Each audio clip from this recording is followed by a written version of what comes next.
नमस्कार। शब्द विन्यास 666 पर आप सभी सदस्यों का स्वागत है।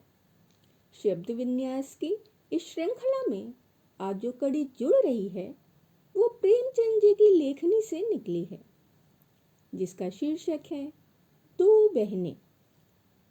कहानी में दो बहनों की ईर्ष्या, प्रतिद्वंदिता तथा लगाव का विश्लेषण किया गया है। आज हम इसका प्रथम अंक सुनेंगे, तो सुनना प्रारंभ करें।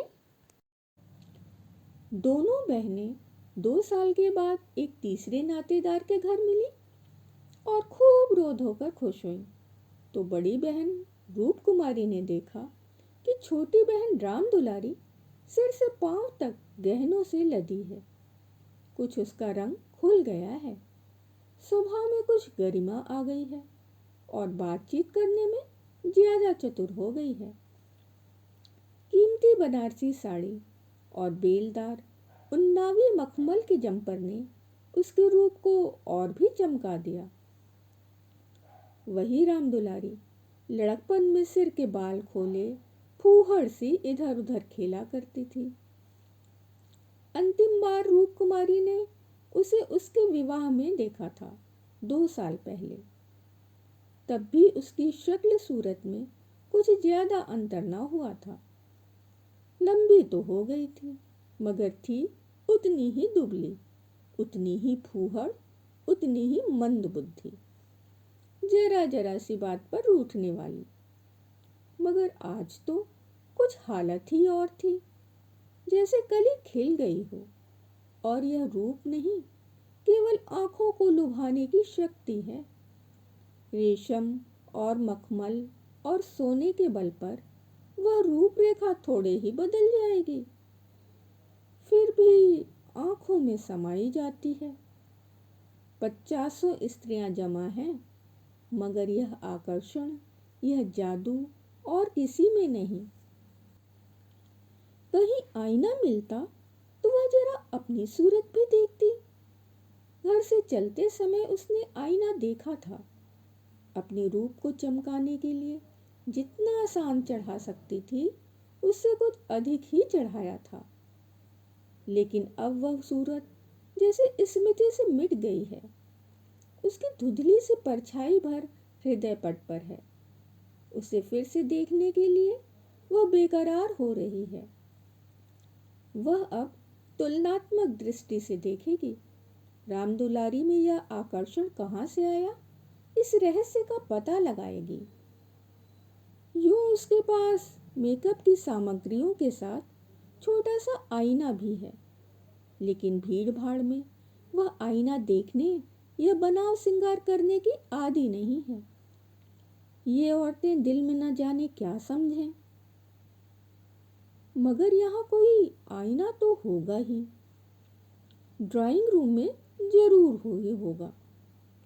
वह उठकर ड्राइंग रूम में गई और कद्दे आदम शीशे में अपनी सूरत देखी। वहां इस वक्त और कोई न था।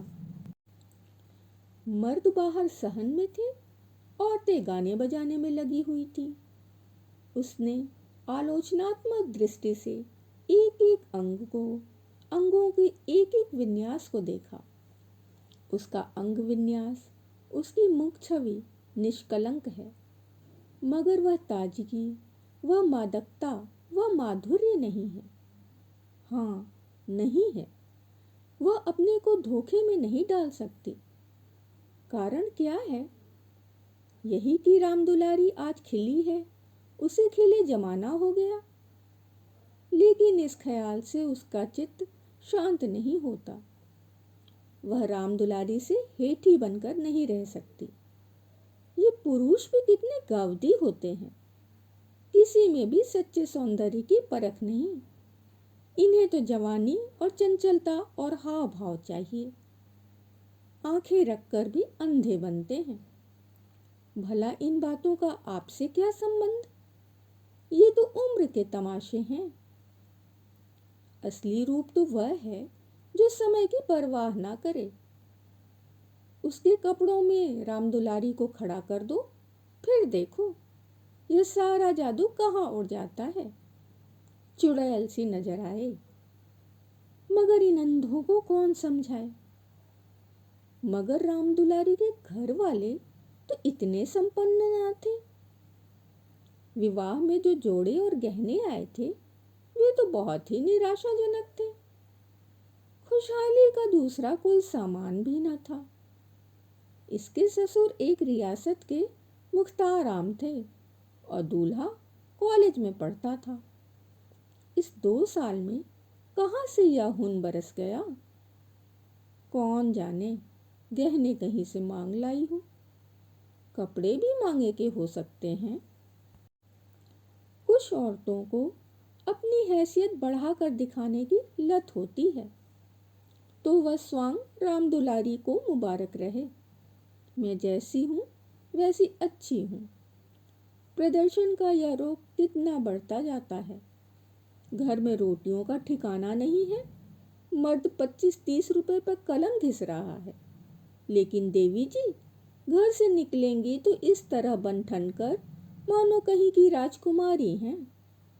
बिसातियों के और दर्जियों के तकाजे सहेंगी, बजाज के सामने हाथ जोड़ेंगी, शौहर की घुड़कियां खाएंगी, रोएंगी रूठेंगी, मगर प्रदर्शन के उन्माद को नहीं रोकती। घर वाले भी सोचते होंगे कितनी छिछोरी तबीयत है इसकी। मगर यहाँ तो देवी जी ने बेहयाई पर कमर बांध ली है। कोई कितना ही हंसे, बेहया की बला दूर। उन्हें तो बस यही धुन सवार है कि जिधर से निकल जाएं, उधर लोग हृदय पर हाथ रखकर रह जाएं। राम दुलारी ने जरूर किसी से गहने और जेवर मांग लिए। बेशर्म जो है। उसके चेहरे पर आत्मसम्मान की लाली दौड़ गई। ना सही उसके पास जेवर और कपड़े, उसे किसी के सामने लज्जित तो नहीं होना पड़ता, किसी से मुंह तो नहीं चुराना पड़ता। 1-1 लाख के तो उसके 2 लड़के हैं। भगवान उन्हें चिरायु करे। वह इसी में खुश है। खुद अच्छा पहन लेने और अच्छा खा लेने से तो जीवन का उद्देश्य नहीं पूरा हो जाता। उसके घर वाले गरीब हैं, पर उनकी इज्जत तो है। किसी का गला तो नहीं दबाते, किसी का शाप तो नहीं लेते। इस तरह अपने मन को ढांढस देकर वह फिर बरामदे में आई तो राम दुलारी ने जैसे उसे दया की आंखों से देखकर कहा, जीजा जी की कुछ तरक्की वरक्की हुई कि नहीं बहन, या अभी तक वही 75 रुपए पर कलम घिस रहे हैं। रूप कुमारी की देह में आग सी लग गई। ओफ रे दिमाग, मानो इसका पति लाठ ही तो है। अकड़ कर बोली, तरक्की क्यों नहीं हुई, अब 100 के ग्रेड में है। आजकल यह भी गनीमत है। नहीं, अच्छे अच्छे एमए पासों को देखती हूँ कि कोई टके को नहीं पूछता। तेरा शौहर तो अब बीए में होगा। राम दुलारी ने नाक सिकोड़ कर कहा, उन्होंने तो पढ़ना छोड़ दिया बहन। पढ़कर औकात खराब करना था और क्या। एक कंपनी में एजेंट हो गए हैं। अब 250 रुपए माहवार पाते हैं, कमीशन ऊपर से। 5 रुपए रोज सफर खर्च के भी मिलते हैं। यह समझ लो कि 500 का औसत पड़ जाता है। 150 माहवार तो उनका निज का खर्च है बहन। ऊंचे ओहदे के लिए अच्छी हैसियत भी तो चाहिए।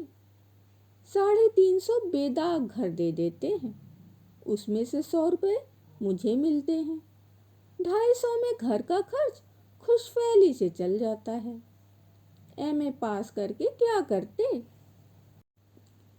रूप कुमारी इस कथन को शेख चिल्ली की दास्तान से ज्यादा महत्व नहीं देना चाहती, मगर राम दुलारी के लहजे में इतनी विश्वास उत्पादकता है कि वह अपनी निम्न चेतना में उससे प्रभावित हो रही है और उसके मुख पर पराजय की खिन्नता साफ झलक रही है। मगर यदि उससे बिल्कुल पागल नहीं हो जाना है तो इस ज्वाला को हृदय से निकाल देना पड़ेगा। जे रह करके अपने मन को विश्वास दिलाना पड़ेगा कि इसके काव्य में 1/4 से ज़्यादा सत्य नहीं है। 1/4 तक वह सह सकती है, इससे ज़्यादा उससे ना सहा जाएगा। इसके साथ ही उसके दिल में धड़कन भी है कि कहीं यह कथा सत्य निकली तो वह राम दुलारी को कैसे मुंह दिखाएगी। उसे भय है कहीं उसकी आंखों से आंसू ना निकल पड़े। कहाँ 75 और कहाँ 500। इतनी बड़ी रकम आत्मा की हत्या करके भी क्यों न मिले, फिर भी रूप कुमारी के लिए असह्य है। आत्मा का मूल्य अधिक से अधिक 100 रुपये हो सकता है, 500 किसी हालत में भी नहीं।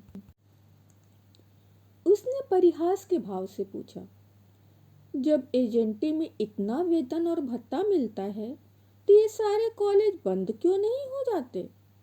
हजारों लड़के क्यों अपनी जिंदगी खराब करते हैं? राम दुलारी बहन के खिसियानेपन का आनंद उठाती हुई बोली, बहन तुम यहाँ भूल कर रही हो। एमए तो सभी पास हो सकते हैं, मगर एजेंटी बिरले ही किसी को आती है। यह तो ईश्वर की देन है।